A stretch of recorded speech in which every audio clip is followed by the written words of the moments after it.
Alrighty, chat. So today we are checking out a new video by the gaming historian, and it is the story of Super Mario Kart. Now, my favorite game of all time from my childhood is Mario Kart Double Dash, and so I'm excited to learn more about this series of games that have been insanely popular with the Nintendo company. They've released a new Mario Kart. It seems like with every system they release a Mario Kart with it. And so I'm excited to check this one out. This video should be very informative, and let's just jump in, chat. Let's go. In 1992, Nintendo released a quirky little racing game for the Super Famicom and Super Nintendo. Quirky? They called it Super Mario Kart. The game began as a failed experiment, developed as a small side project within Nintendo's Entertainment Analysis and Development Group. But the young group of designers saw potential in the game and persevered. Over time, it evolved into an offbeat kart racer, featuring twisty racetracks, power-ups, and familiar characters from the Super Mario universe. Despite receiving little hype leading up to its release, Super Mario Kart was a surprise success. It became the best-selling Super Famicom game in Japan, and one of the best-selling games for the system worldwide. But more importantly, Super Mario Kart brought people together and set a new standard for multiplayer console games. Nice. It launched a franchise that still exists today and continues to be one of Nintendo's best-selling game series. Yes. This is the story of Super Mario Kart. Let's go. I'm excited. Probably my favorite franchise, my favorite game series from Nintendo. Racing for Two. In the fall of 1990, Nintendo entered the next generation with their newest console, the Super Famicom. But they were late to the party. NEC's PC Engine had been on the market since 1987. Sega had joined the competition with the Mega Drive in 1988. However, Nintendo was confident their latest console would dominate the market. Hardware-wise, it was much more powerful than its predecessor, the Famicom. But the true strength of the Super Famicom lay in the software. Nintendo knew that all the hardware power in the world meant nothing if the games weren't good. The Super Famicom launched with 2 games, and they struck a balance between showing off new technology and providing exciting gameplay. The first launch title was Super Mario World, a continuation of Nintendo's most popular franchise. Super Mario World was an evolution of the beloved series, with minor technical features to show off the new bells and whistles of the Super Famicom. Things like rotating platforms and transparency effects were cool, but didn't affect the gameplay that much. The second launch title, however, was an impressive technological feat: F-Zero. F-Zero was a fast-paced, futuristic racing game where players zipped through huge, sprawling maps with long, narrow tracks. It was unlike anything ever seen on a console, and it was all thanks to a new graphics technology in the Super Famicom called Mode 7. I've never checked out the F-Zero series, none of the games. I probably should if I'm a Mario Kart fan. Mode 7 was able to scale and rotate a background, altering the perspective for a pseudo 3D effect. It was impressive. Critics were blown away by F-Zero.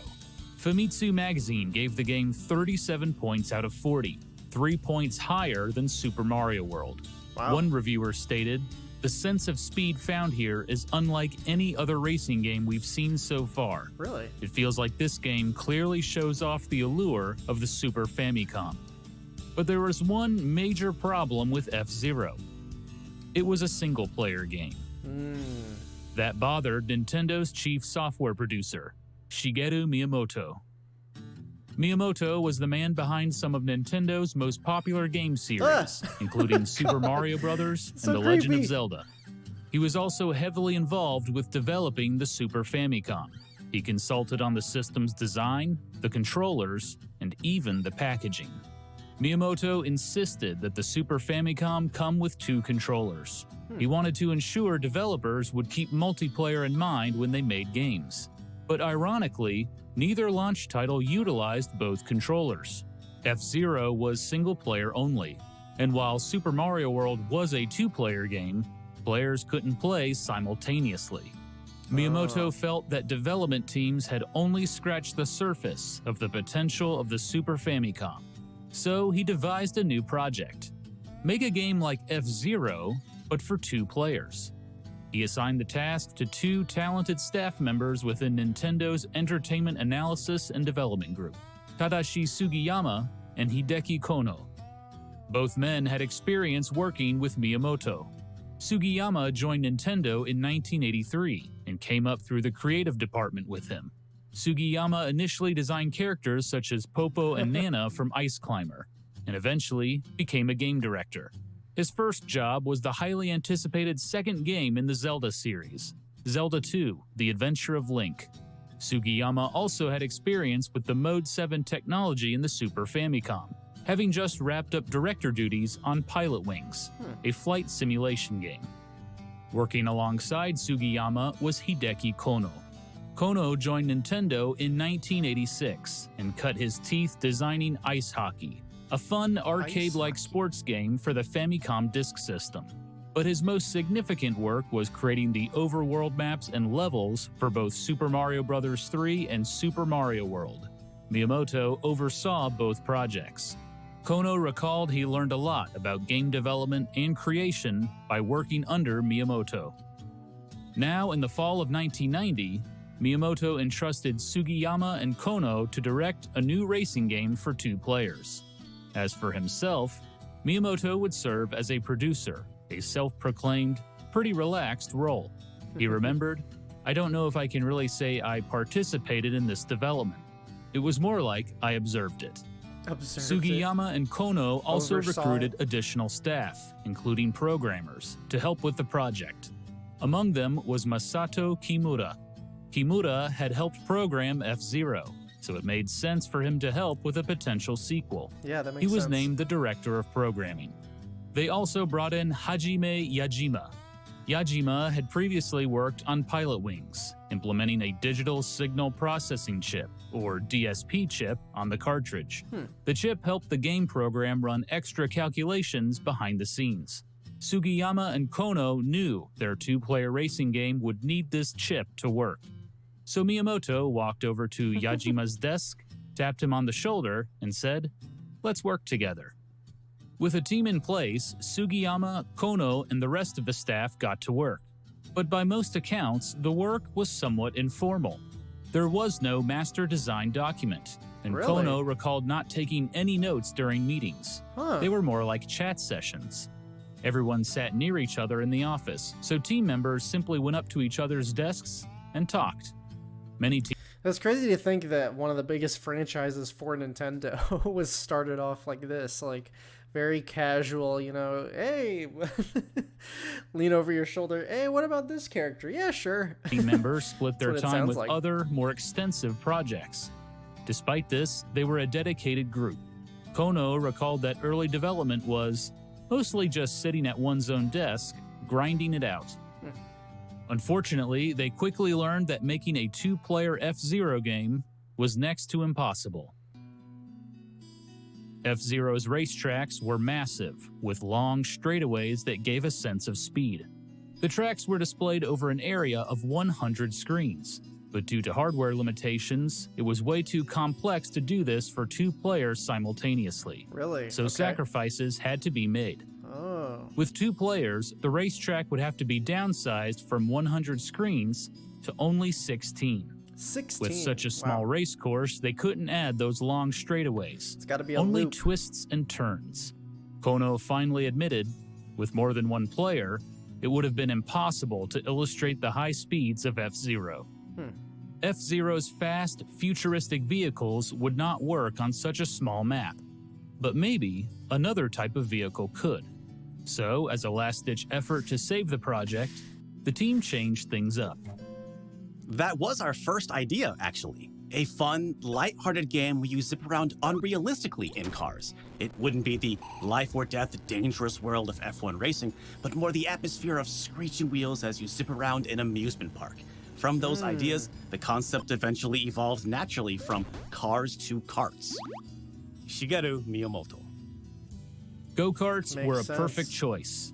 They didn't go very fast, which suited the smaller, winding courses. And they were becoming more widespread in Japan thanks to the rising popularity of F1 racing. Japanese auto manufacturer Honda was heavily involved in the sport, providing engines for winning racers such as Ayrton Senna and Alain Prost. That makes sense. And many actually. F1 racers started their careers by training in go-karts. There were many F1 racing video games. Nintendo had even made a few themselves. But there were very few kart racing games. The idea had enormous potential. Co-director Hideki Kono recalled it was lucky timing for us. But there was one big problem. No one on the staff had ever ridden a go-kart. Co-director Tadashi Sugiyama purchased Really? a book on go-kart racing and watched videos, hoping to get more acquainted. But a senior illustrator on staff and a veteran of the anime industry, Yoichi Kotabe, shared a piece of wisdom with the team. No amount of research beats the real thing. Kotabe suggested the team go to an amusement park and ride around in real go-karts. That's awesome. Kono took the idea to Miyamoto, who needed to approve the outing. Miyamoto rebuked the suggestion, thinking it was unnecessary. Oh, But come on. he eventually relented. The team took a trip to the fun. Nemu no Sato amusement park and drove around on go-karts for a day. Illustrators took sketches of the karts. Programmers got a feel for physics and handling. The development team also got to experience the lower speed and perspective of the vehicle. It was an educational experience. But more importantly, Kono, Sugiyama, and the rest of the staff learned that kart racing was really fun.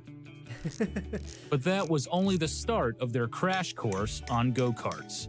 Back at the office, the team built a small remote control kart to learn about its internal construction and to let staff members get more familiar with the vehicle. Wow. Unfortunately, a programmer immediately crashed it into the wall, ending their research. Dang. Satch. Despite a few bumps in the road, a new game took shape from the ashes of the old one. By June of 1991, the development team had a prototype featuring two driving modes. The first mode used a slower F-Zero style hover vehicle. The second mode used karts. At this point, there was no racing at all, just aimless driving around a generic track. But between the two vehicles, the team loved the karts the most, specifically the experience of zooming past other racers.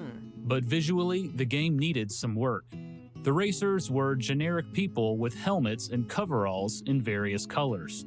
Kono noted that, with 8 nearly identical guys racing, it'd be boring. So Yeah. then we began to focus on design. They needed a better way to tell the racers apart. So the development team brainstormed possible characters that were easily recognizable from behind. And one character immediately came to mind: Mario. Yep.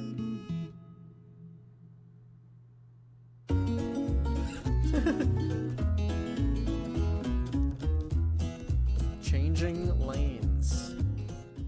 Adding Mario and friends to Nintendo's two-player racing game was a good idea for multiple reasons. For one, the Super Mario series was easily Nintendo's most popular franchise. Super Mario World was the best-selling game on the Super Famicom at the time. Including Mario in this new racing game was a guaranteed way to boost sales. It wouldn't be Mario's first racing game either. Nintendo threw the plumber Really? in earlier titles, such as the Famicom Grand Prix series, Huh, I didn't know mostly that. for marketing purposes. But more importantly, from a design standpoint, adding Mario and his friends to this new two-player racing game provided variety and recognizability. So as an experiment, the team added Mario, Luigi, and Bowser as playable characters. It was a game changer. You would be able to tell immediately whether it was Mario or Luigi by the color red and green. They looked good visually, and we were able to clearly differentiate their characteristics, so we thought it was a good choice. Hideki Kono. Kono made the decision. This was now a Mario game, Super Mario Kart. The two directors split up responsibilities for the project. As a veteran of the Super Mario series, Kono oversaw the game's overall presentation. Tadashi Sugiyama was responsible for course design, backgrounds, and characters. With the Mario theme in place, Shigeru Miyamoto's vision for the game evolved. Super Mario Kart wasn't just a two-player racing game anymore.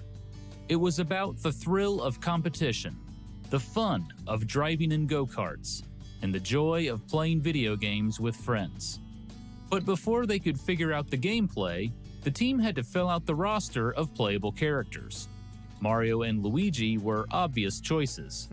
Princess Peach and her loyal servant, Toad, also made the cut. Peach is doing? They also added the newest character of the Super Mario series, Yoshi. The cute dinosaur made his debut in Super Mario World, and quickly became one of Nintendo's most likable characters. He particularly appealed to women and children. Rounding out the roster were villains, including the Big Koopa himself, Bowser. It was the first time players could control Bowser in a Mario game. The team also added Donkey Kong Jr., a somewhat surprising addition. According to Miyamoto, it was to celebrate the 10th anniversary of the Donkey Kong Jr. arcade game. Sugiyama also noted that Donkey Kong Jr. was more recognizable from behind than his father, Donkey Kong, because he wore a shirt. The development team now had 7 characters, but needed one more to complete the roster. So they threw in the most common enemy of the Super Mario series, a Koopa Troopa. After a few experiments with character design, the roster was complete.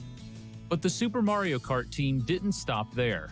To help differentiate the racers further, they applied attributes such as acceleration, top speed, weight, and handling ability. Mario and Luigi were balanced racers, with mostly even stats. Peach and Yoshi had excellent acceleration, but poor handling. Toad and Koopa Troopa could easily turn corners, but weren't very fast, and their lightweight made them easy to knock around. Bowser and Donkey Kong Jr. were the fastest and heaviest characters, but their acceleration was slow. With the racers in place, the Super Mario Kart team had to design racetracks. They got plenty of inspiration from Super Mario World. The team created many courses based on Dinosaur Land. World 2 of Super Mario World, Donut Plains, got a corresponding racetrack. The grassy landscape contained a dirt track and narrow bridges to traverse.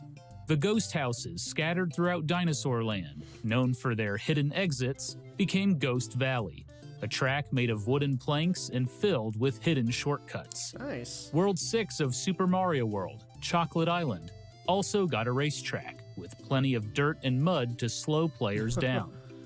And of course, there was Bowser's Castle, full of lava pits and dangerous jumps. Other tracks weren't necessarily based on Super Mario World levels, but fit perfectly into the Mario universe. For example, Koopa Beach had soft sands and shallow water that carts skimmed across. Vanilla Lake was a track filled with ice, snow, and chilly waters. And finally, there was the ultimate challenge, Rainbow Road, a bright, colorful racetrack with no guardrails to keep racers on the course. At first, these courses were simple raceways, with twists and turns. But the designers added enemies, characters, and objects from the Mario universe. Monty Moles popped out of the ground in Donut Plains. Get out of my way. Ice blocks on Vanilla Lake made navigating the course even more difficult. Thwomps in Bowser's Castle could block a player's path or smash a cart. The designers also changed how carts drove on different terrain types. An asphalt track was a relatively smooth ride. Ice courses made driving a little more slippery. Stone blocks made the carts bounce up and down slightly. To help streamline the creative process, the Super Mario Kart team created a track editing software suite that allowed them to manipulate the courses directly on the game cartridge. Designers could place objects like speed zippers and jump bars on the racetrack, add walls or obstacles, and even configure the driving path for computer-controlled players. It was a huge time saver. The new obstacles and terrains made the racing even more dynamic. and getting the kart controls right was more important than ever. Head programmer Masato Kimura spent most of his time tinkering with kart physics. He struggled to find a balance. The more realistic the controls got, the less it felt like a video game. Miyamoto got involved too, to the detriment of Kimura. Miyamoto constantly changed his opinion on how he thought the karts should control, which worried and annoyed Kimura. But luckily, Kimura remembered one of the game's core ideas: to capture the fun of driving go-karts. He said, "I had to go back and tinker with the controls over and over until I approximated something that felt right." The team also added new elements to the driving experience. Racers could jump, something not typically found in a racing game. But Miyamoto insisted on it, claiming it was a feature that couldn't be missing from a Mario game. But one new technique would become Drifting. a core element in the Mario Kart series: Gotta drift. drifting. Drifting was a driving technique made popular in Japan. It was thrilling, but somewhat tricky to perform. Cars drift by countersteering in the opposite direction of the turn. Initially, the Mario Kart team tried this idea, but most playtesters couldn't complete the move. The team wanted to ensure that any player could pull off the maneuver. So they simplified the concept. All players had to do was hold the L or R button and steer in the direction of the turn. Although Hideki Kono knew the compromise wasn't perfect, he thought the technique was really cool and fun to perform. He wanted to reward players who could pull it off, so the team made the karts go faster around turns during a drift. Driving the karts was a blast and easy to learn, but it rewarded players who could perform the more advanced techniques. There was also no speedometer in the game. The development team felt it would clutter the view. The sound of the go-kart's engine would signify how fast a player was going. And naturally, everyone would want to drive a go-kart as fast as possible. That's right. Still, at that point, Super Mario Kart was just a racing game set in the Mario universe. That is, until the team added a feature that would define the series: items. Super Mario Kart was not the first racing game to use items. For example, RC Pro-Am on the Nintendo Entertainment System had various weapons and power-ups scattered along the tracks. Really? Missiles could take out other racers. Turbos gave the player a speed boost, and the tire power-up increased the player's turning ability. But Super Mario Kart took items in racing to another level. The idea was there right from the beginning. Before the development team added Mario to the game, co-director Hideki Kono felt the racing was lacking. It wasn't exhilarating just driving around a track at slow speeds. Yeah. So, as an experiment, the designers added oil cans that players could throw onto the asphalt and create oil spills, which caused the karts to spin out. It added a new thrill to the race. But with the game now set in the Mario universe, potential items were endless. The development team experimented with a few ideas that didn't make the cut, including a placeable piranha plant. In the end, they settled on 8 items that players could use in the Grand Prix races. Green shells, fired straight ahead or could be placed behind the player as an obstacle. Red shells acted like a homing missile, targeting the nearest racer ahead of the player. Banana peels, which replaced the earlier oil cans, spun out racers. Mushrooms gave players a speed boost. A feather, based on the item from Super Mario World, gave racers a super jump, which allowed them to take shortcuts on certain tracks. The star power-up increased the player's speed and made them temporarily invincible, allowing them to spin out other racers and blow through obstacles on the track. There were also coins, an idea from Miyamoto. After all, what was a Mario game without coins? It's true. Coins served multiple purposes and added a layer of depth to the race. Collecting coins increased the max speed of the kart, but they also served as a currency. If the player got hit with an item or spun out by another racer, they lost coins.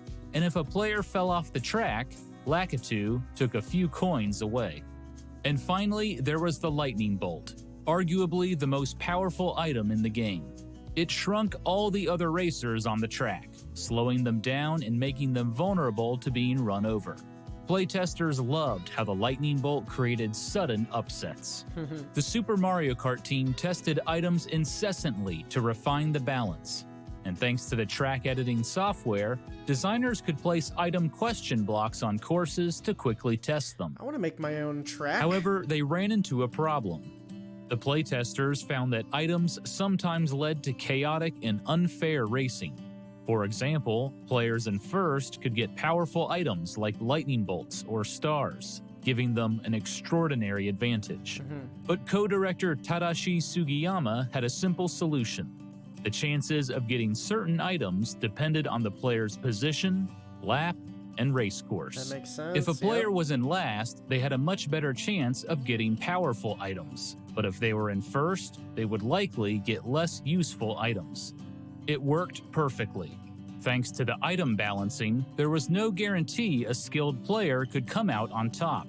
It allowed for even more thrilling upsets and tighter races. DSP chip programmer Hajime Yajima implemented the change, but he couldn't get it working perfectly. The Super Famicom wasn't powerful enough to calculate item odds for both human and computer-controlled players. To compromise, the design team scrapped the idea of computer-controlled players acquiring items. Instead, they got unique weapons based on their personality. Mario and Luigi essentially got a star power-up, making them invincible temporarily and dangerous to racers who got too close. Toad and Princess Peach threw poisonous mushrooms, which shrunk racers. Yoshi, Bowser, Koopa Troopa, and Donkey Kong Jr. launched projectiles that could spin out racers, including an egg, a fireball, a green shell, and a banana. While items added a new dimension to the racing, some development team members worried that hardcore racing fans would scoff at the idea. It introduced too much randomness to the races. So as a compromise, the designers added an option to disable items. But Miyamoto thought the option would remove tension from the experience. That's true. He said, "I think that indeterminacy, knowing that something might happen, is the most fun." That's true, yeah. Co-director Makes sense. Tadashi Sugiyama agreed. Mario Kart is not Mario Kart without the items. The opportunities that come from using the items means that both skilled and unskilled players can play the game together. A key characteristic of Mario Kart is how it's often the case that you can't win just with your driving skills alone, with the races being very close as everyone does everything they can to get over the finish line first. That also helps sell the two-player experience for this game as well. That's the whole point of this game, was to have multiplayer. And that would just broaden the spectrum farther. If you couldn't play... I feel like that with Melee myself. Like, I'd never played it because all my friends were so good at it. But with this game, yeah, you could play with a really skilled player and still do okay. Tadashi Sugiyama. In the end, the team removed the no item option from the game. With items in the game, the racing portion of Super Mario Kart was ready to go. The game featured a Grand Prix mode, where players competed against computer-controlled opponents and each other to win a trophy. There was also a match race featuring one-on-one racing. And finally, there was a time trial mode, a must-have feature for a racing game. But as Miyamoto envisioned, Super Mario Kart really was more than just a racing game. And there was one more gameplay mode that would set the game apart from other racing titles. The battle mode. Yes. As development began, the Super Mario Kart team knew they wanted a game mode that had nothing to do with racing. So they tried several experiments. I never really got into the battle mode. I'd never been a fan of it, but I can see why people like it. But ultimately, the one that stood out was a game where players hurled a ball at each other. They collected points if they scored a hit. But the game needed some work. There were very few walls or obstacles on the course. This allowed players to drive around freely, and it made the playtesters dizzy. Not only that, but the Super Mario Kart team was running out of memory on the cartridge. Ooh. As they added more and more features to the racing modes, they had less and less space to work with. So the team shelved the battle mode. But as the racing modes neared completion, the team decided to revisit the idea. To fix the dizziness problem, they added more walls and obstacles to the courses. They also replaced the generic ball attack with items. The designers also added a new item exclusive to the battle mode and match races. The Ghosty Boy. The Ghost power-up, which turned a player invisible and stole the opposing player's item. To keep track of hits, each player had 3 balloons. If they got hit, they lost a balloon. For Miyamoto, the battle mode was another defining feature of the game. The very fact that battle mode had nothing to do with racing is what made us want to add it and give it special attention. It helped strengthen the image of the game. It is not, you become a world-class racer, but rather, you get to race around and play in this go-kart with your friends. Shigeru Miyamoto. With racing, time trials, and now a battle mode, Super Mario Kart was almost ready for prime time. But it wouldn't be complete without music. For that, co-director Hideki Kono brought on a composer he had worked with in the past, Soyo Oka. Oka seemed destined for the job. She had been at Nintendo since 1987 and had composed music for earlier Famicom racing titles, including Famicom Grand Prix 2, 3D Hot Rally, and Versus Excitebike. She had also previously worked with Hideki Kono on ice hockey. Her music had a distinct sound. Oka's work was known internally at Nintendo as Soyoism. Oka enjoyed the challenge of composing music under the restrictions of the Famicom, where music still had to sound good if a track disappeared due to hardware limitations. She called it a sound puzzle. But with the Super Famicom, those restrictions were gone. It allowed her more freedom in her compositions. She called the new system Beyond Wonderful. Oka's first works on the Super Famicom were Pilot Wings and Sim City. Both game soundtracks had a mellow, relaxed sound.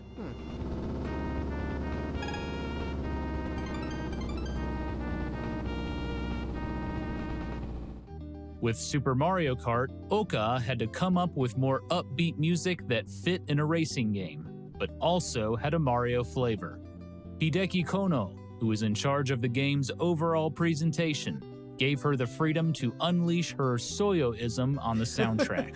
That's While awesome. a few music tracks were based on previous Mario compositions, most of Oka's work was brand new, and the new compositions sounded like they had been in the Mario universe the whole time. There was the upbeat, hard-driving theme of the Mario circuit.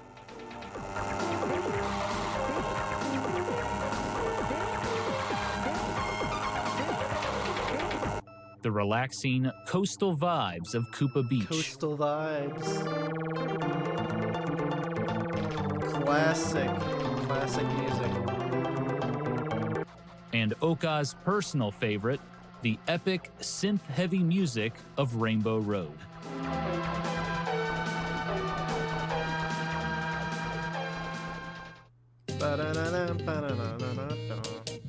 Everyone knows the Rainbow Road music.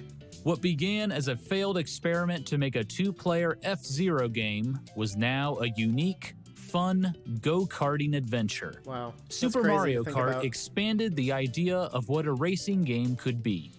Power-up items allowed for thrilling, upset victories. Distinct racetracks made navigating the courses an integral part of the gameplay.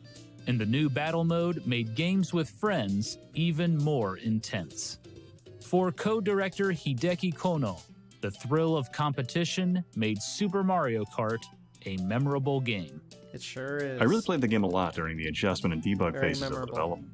Because of the strong competitive gameplay, once I started test playing, I would get excited and start shouting out while I played. I just couldn't help it, because of the randomness and potential for making huge comebacks.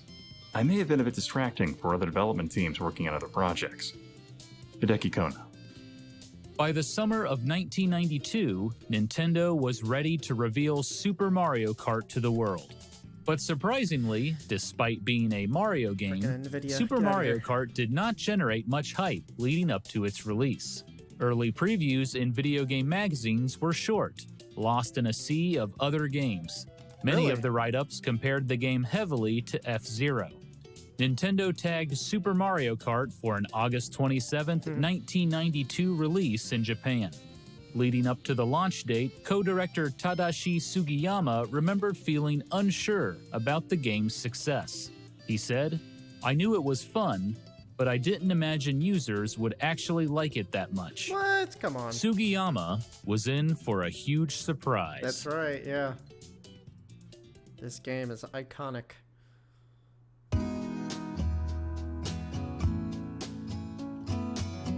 An unforgettable ride.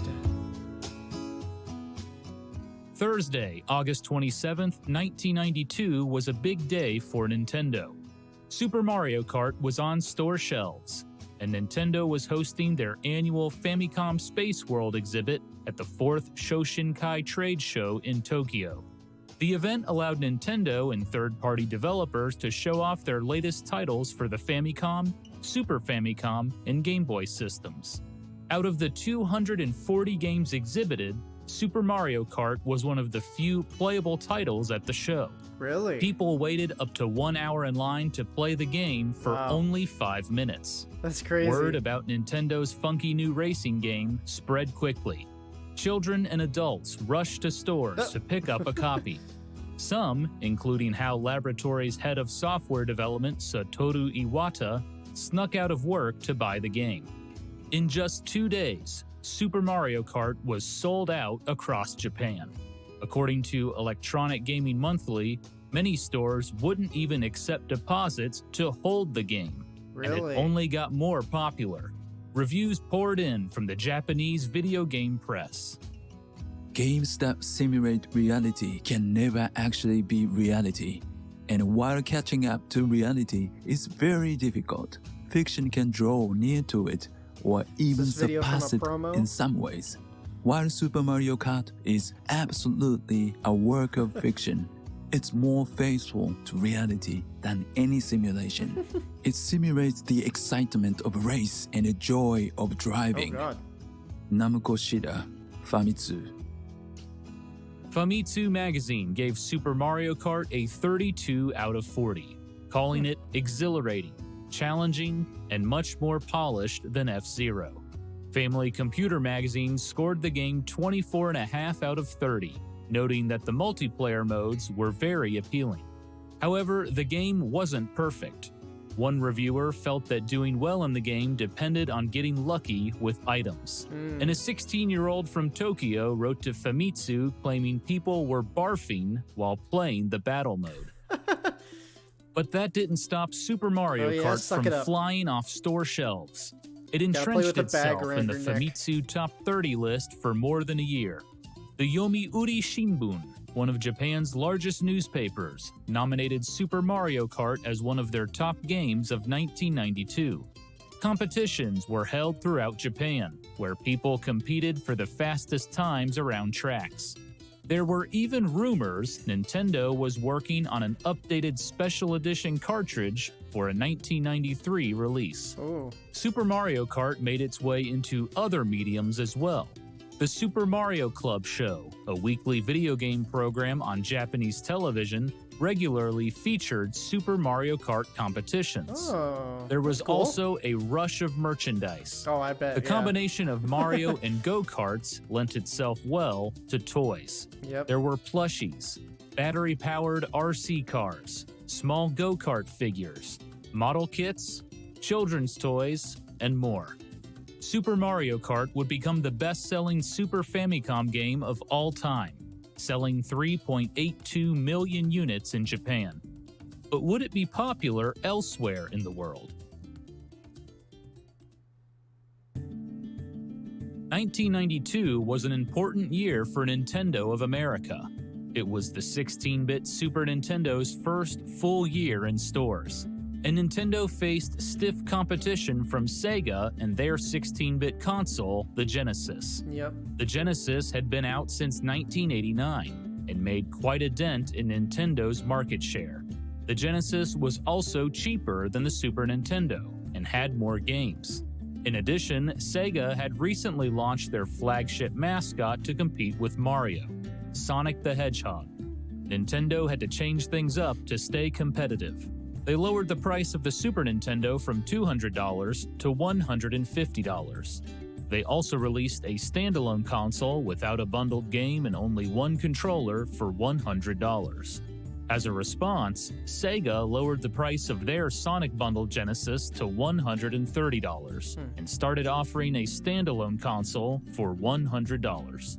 Sega was also showing off their newest hardware creation, the Sega CD, due in the fall of 1992.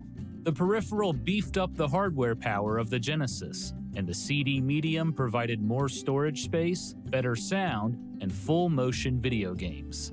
Nintendo also had plans for a CD-ROM attachment, but it never came to fruition. Really? Nintendo's best hope for success was with its software. That would be sick, actually. The name of the game in this business is games.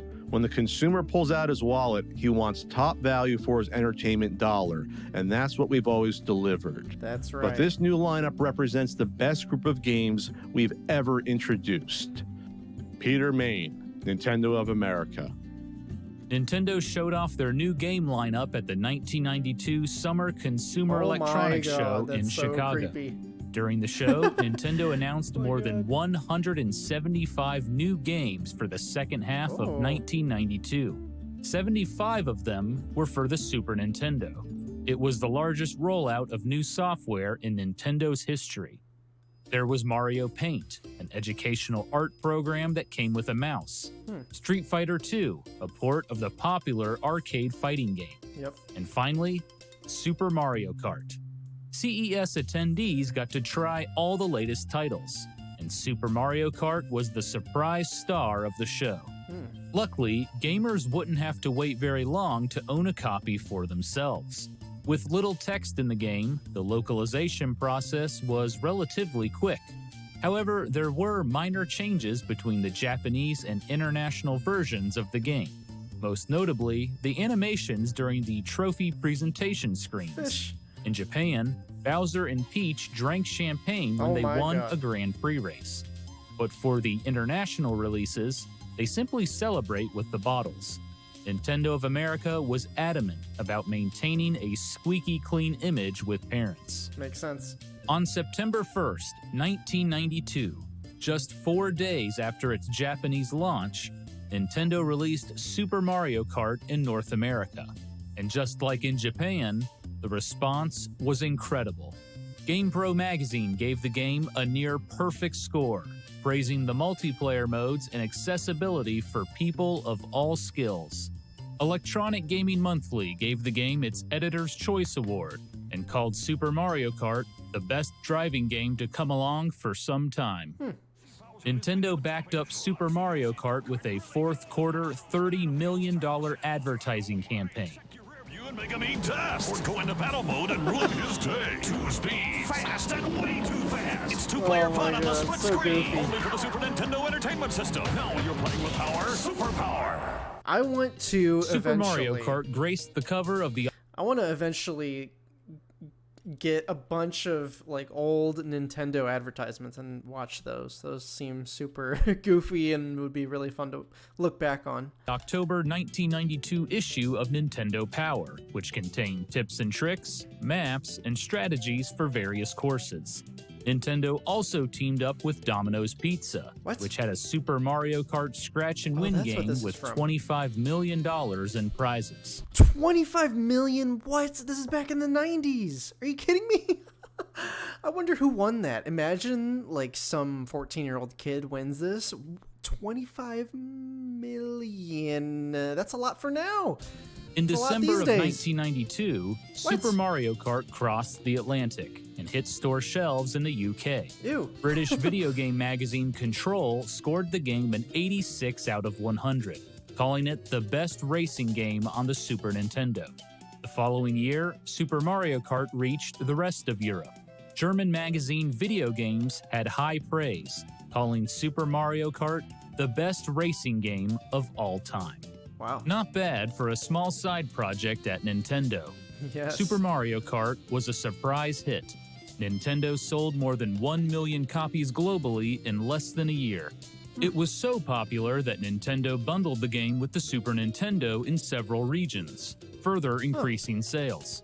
By the end of the console's lifetime, Super Mario Kart had sold more than 8.5 million units worldwide, making it the 4th best-selling Super Nintendo game of all time. Wow. But while Super Mario Kart sold incredibly well, it impacted the living room even more. Whether it be the natural competitiveness of racing or the friendly aesthetics of the Mario universe, Super Mario Kart brought people together like no other game before it. So innocently, Super Mario Kart crept into the house.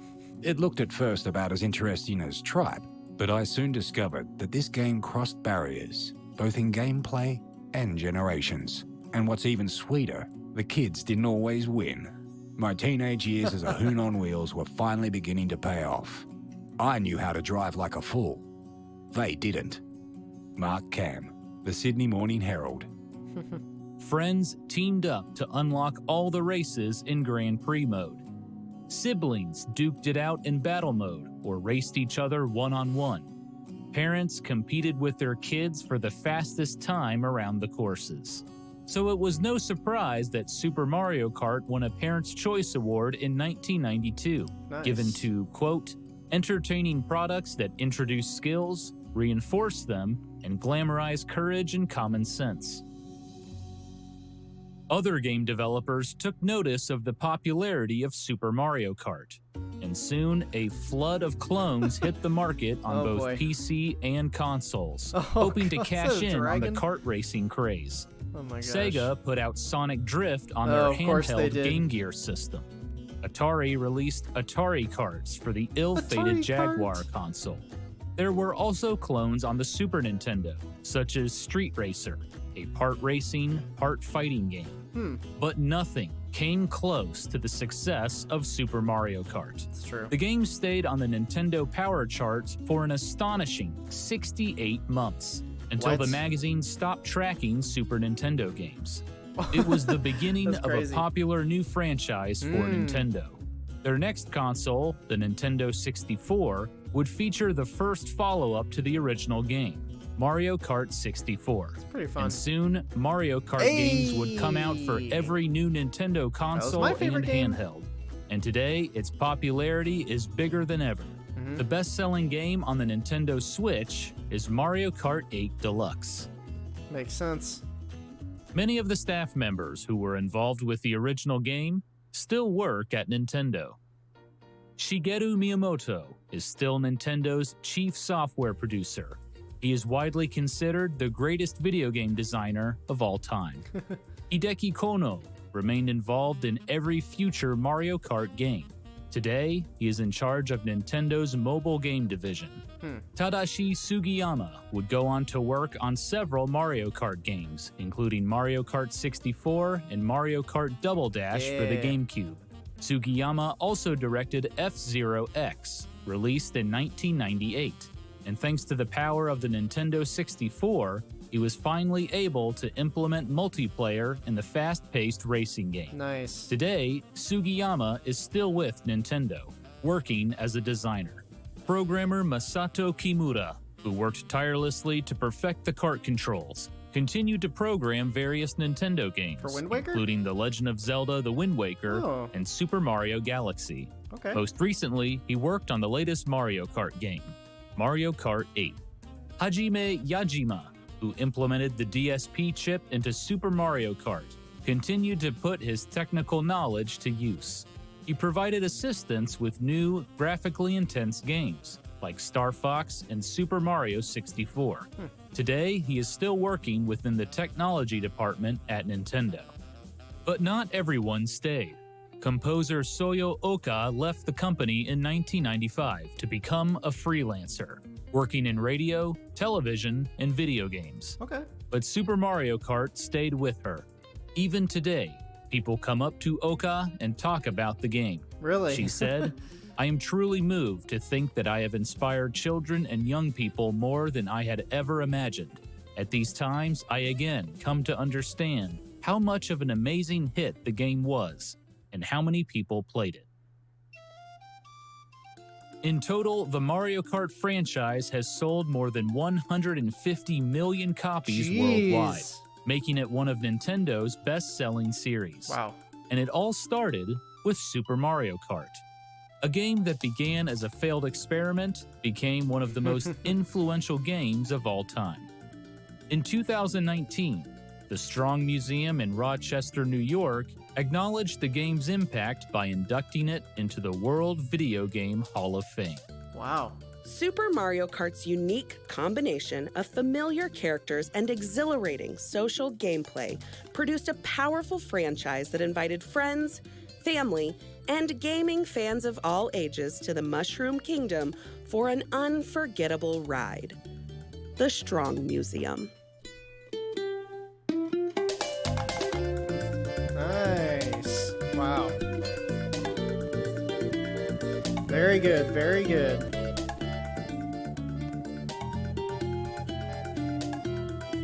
Yeah, this game is so iconic. I can't imagine Nintendo without Mario Kart. Wow.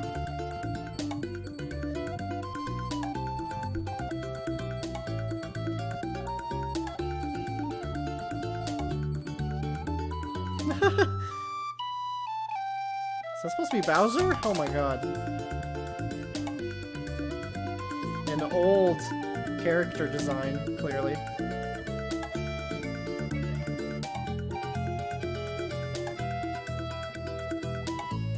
Oh. I want these models like in my house. I want this whole track. Just in my living room.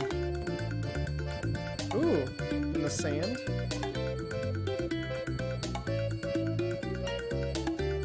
Bowser getting all spun out.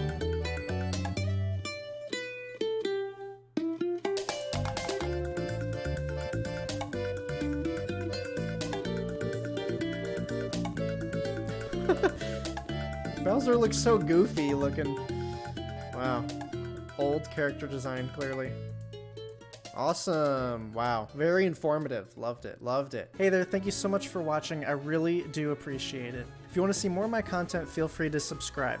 If you want to see even more content, I film all of my videos live on my Twitch channel. Feel free to click the first link in the description. Be sure to follow my Twitch channel and know exactly when I go live. Interact with me live on stream, as well as other people in chat, and see a look behind the scenes on every video that I film. Thank you so much. Bye.